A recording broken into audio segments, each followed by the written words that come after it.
Damn!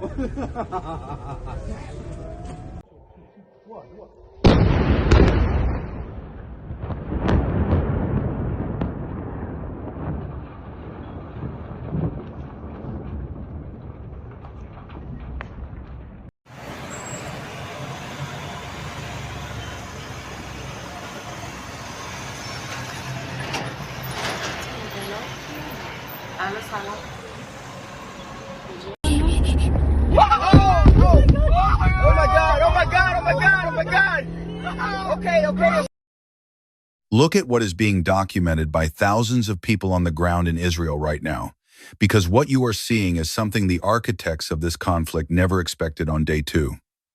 The second wave has arrived.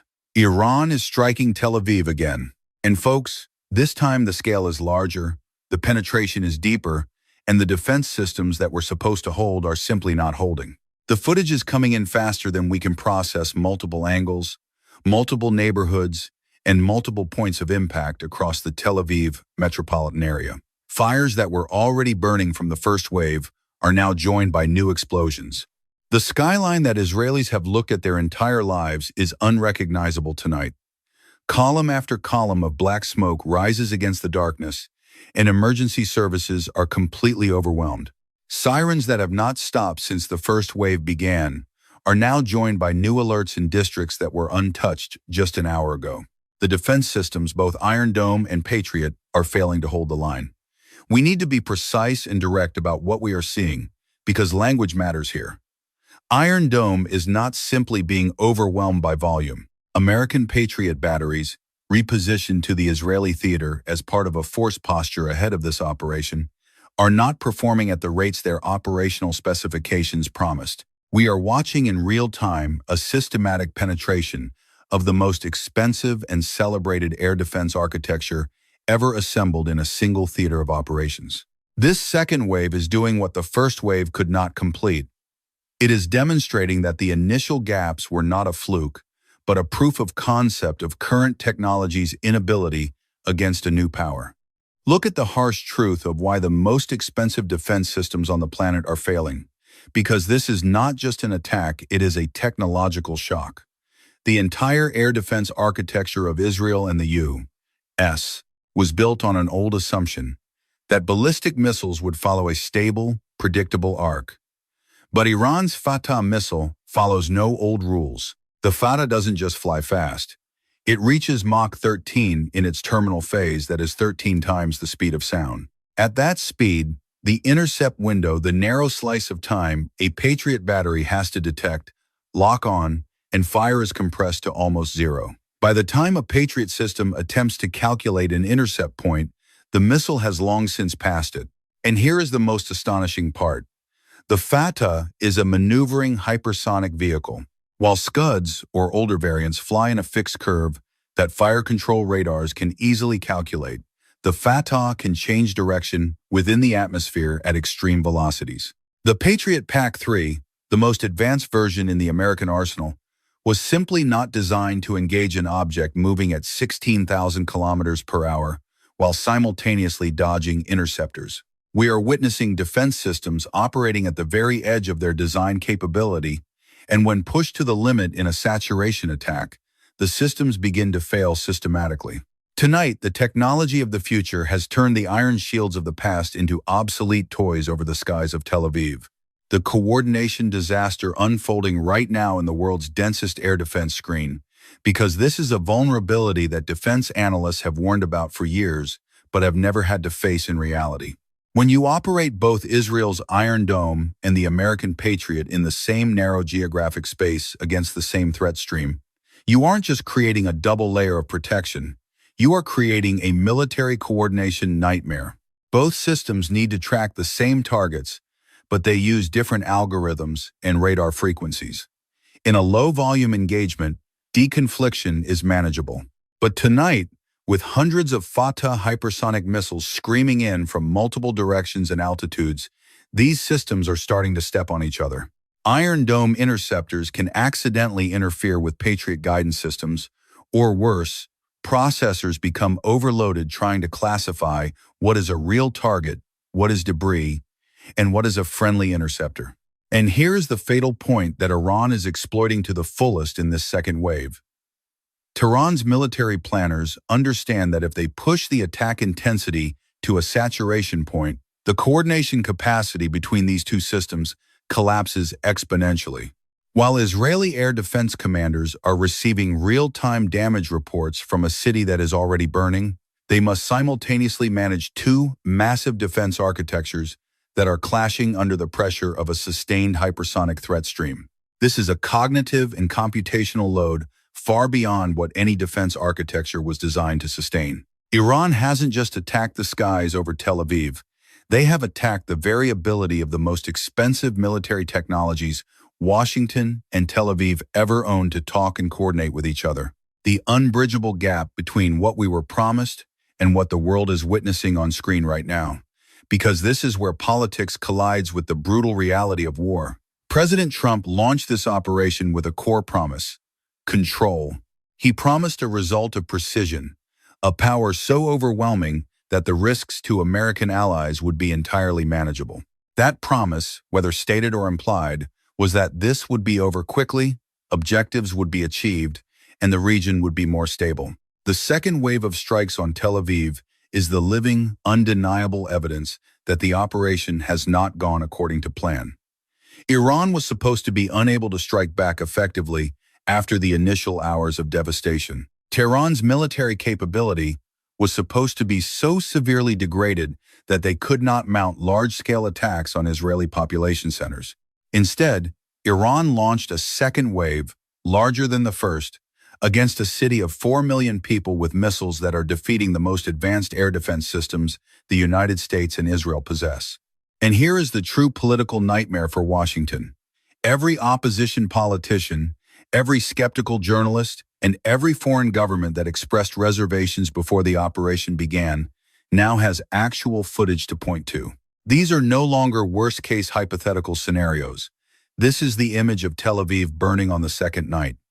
For American voters, these images do not represent a decisive and controlled operation as promised.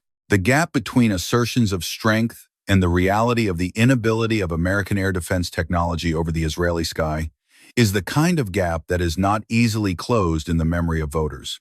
The Trump promise of a swift victory has vanished with every column of smoke rising from the neighborhoods of Tel Aviv. Look at the most urgent, most dangerous, and the single question that no intelligence expert at Langley or Tel Aviv dares to answer with certainty on this second night. How many Fattah missiles does Iran actually have left? This is no longer an academic exercise in military journals. This is the question that decides the survival of Israeli cities in the next 48 hours. Because if Iran has the capacity to sustain a third wave, a fourth wave, or even a prolonged hypersonic bombardment campaign, then the entire strategic calculus of this conflict must be scrapped and rewritten from scratch. The United States and Israel entered this operation with a firm belief that they could degrade Iranian strike capability faster than Iran could employ it. They believed that the initial waves of airstrikes by stealth fighters and cruise missiles had broken the backbone of Tehran's missile forces. But the flaming second wave over the Tel Aviv skyline just dealt a fatal blow to that assumption. The reality that the Fattah launchers were not destroyed in the first wave was not a lucky break for Tehran. It was the result of a military doctrine based on strategic depth. The Iranians have spent decades building missile cities buried hundreds of meters underground, meticulously hidden and protected specifically for this moment. According to standard military doctrine, no nation reveals its entire hand in the opening exchanges. If Tehran's military planners are following that playbook, then the number of missiles used in the first and second waves might represent only a small fraction of their total Fattah inventory. Imagine a scenario where Iran still has hundreds, perhaps even thousands, of hypersonic warheads awaiting orders. If that is true, and we will never know for sure until the arsenal is exhausted, then Israel and the United States are facing a terrifying prospect. A sustained hypersonic bombardment campaign that their current defense architecture simply cannot reliably defeat. The surprise of the Fattah is not just about its Mach 13 speed, but about its survival after what we called a devastating strike.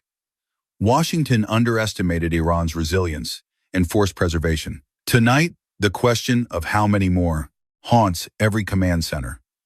Every new hypersonic streak appearing on the radar is not just a physical threat to the Israeli people, but evidence of a massive Western intelligence gap.